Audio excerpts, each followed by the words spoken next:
Hello everybody, welcome to Distilled Brewed Reviewed. My name is John, and what do we have here? We're going to be reviewing today an orange wine. What do I mean by that? I don't mean it's flavored orange. I don't mean it's made from oranges. I don't even mean it's the color orange, all right? We're going to talk about what it is if you've never had it. This one is going to be from Albino Armani, okay? It is orange from the basement. I want you to look at the label, okay? Look at the label.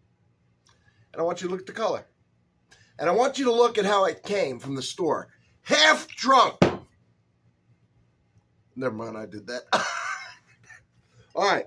So, what's going on here? Now I know you know, that most, not all, but almost all grapes, when you squeeze them, no matter what color the skin is, the juice comes out basically clear, right? Or light yellow. It doesn't come out red or black or whatever color the skin is. How do we get the color then of wine that has that color? Well, you crush it and you get that clear juice, and then you put it in contact with that skin, all right? And then it turns over time. The skin color bleeds into the juice and adds texture and flavor and tannins and the color to it. And if you want to get, one way to make rosé is to take that clear juice and put it in contact with that red skin, all right?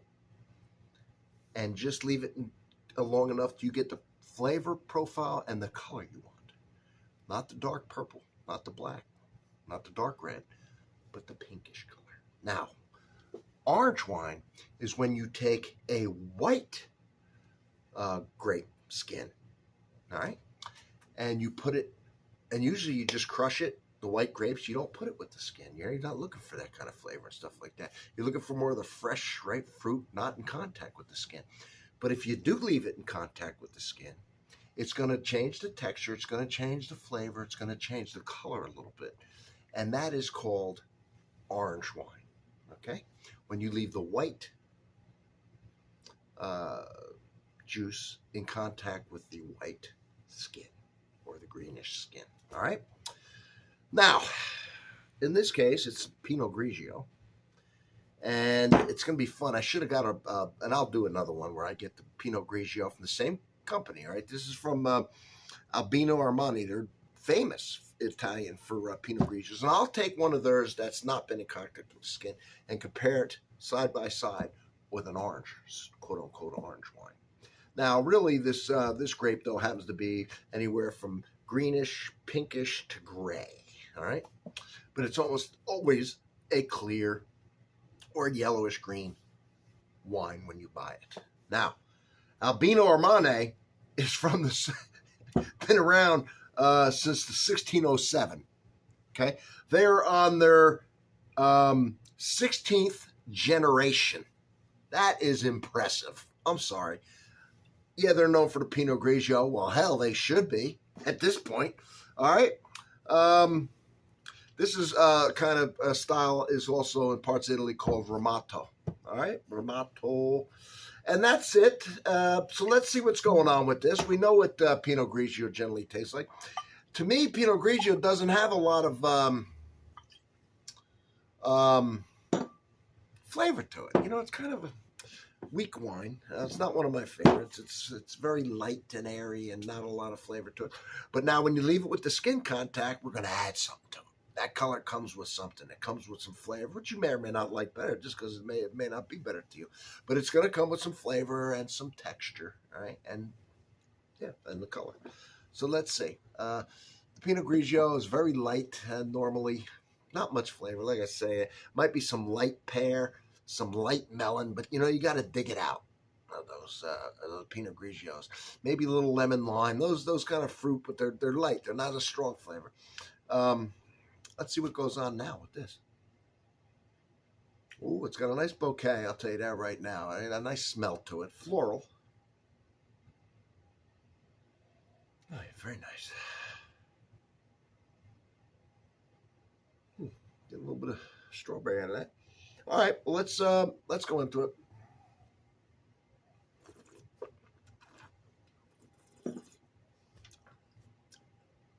Just want to cleanse my palate, right? Let's get rid of any coffee or anything I might have had during the day, right? And then we'll start.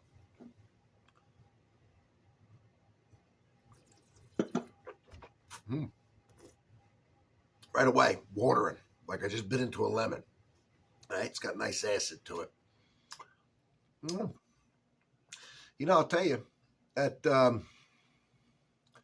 it has a pear, but it's not as light. It's more of almost an overripe, but not in a bad way.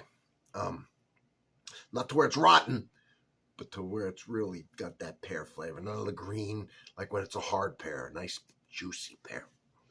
And again, a little bit of strawberry.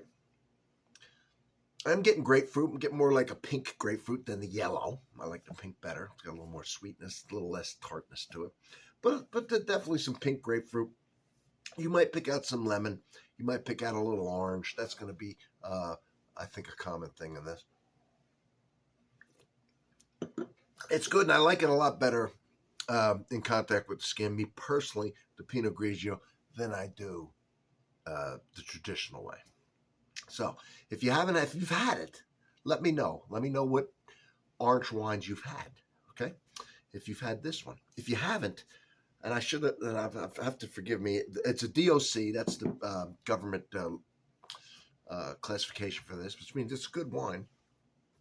And I don't know off the top of my head, but I can promise you it's not an expensive wine. And it's from a famous, so if you can find this, right, this Albino Armani, they make great for Pinot Grigios. And this one's very good, this orange one.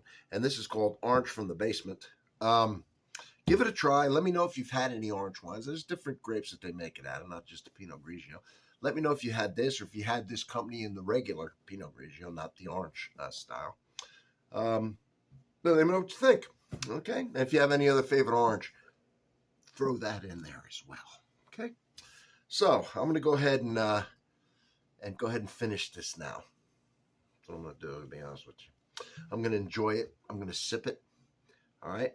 It was refrigerator cold, and I like to get it. That's probably a little too cold for flavor, but what I do is I leave it out a little bit, and I sip slowly. So I get it from probably a little closed up, right? A little cold, flavor a little closed. And then as it warms up, see that flavor starts to bloom out real nice. And it changes. And I like to sit there and sip it while it does that. That's right. I'm a weirdo. But that's why I have the channel, okay? Because that's what I like to do.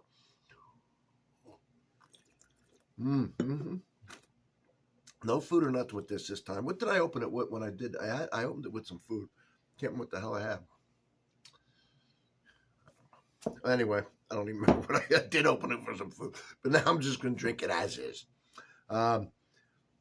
It is a good summer sipper, right, on a hot day. The regular, right? Doesn't have a lot of flavor to me, but a lot of people enjoy it and like it. It's very nice, delicate wine, nice and cold on a day. You know, it goes well with salads and then light food like that. Very light fish, like a flounder.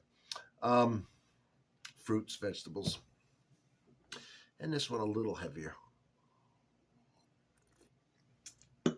Well, if you're still here, I thank you very much. Check out my playlist.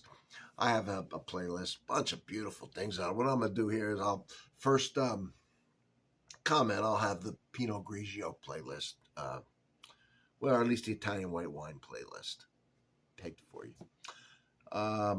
Unless I have an orange one. I don't know. I have so many. I got to go through my playlist and see before I post anything. But I want you to check out my playlist because I got a lot of cool stuff in there. I got stuff in there that you're interested in. You don't even know it yet. You're going to read those titles and dive in. Now, what else is good about that, too, because you might not like something, you may know somebody who does. It's going to give you great ideas for gifts, right? Things to try. Yeah, see, you're going to dinner over somebody's house. You want to know a cool wine that's maybe not too expensive, but that's impressive. I got it on here.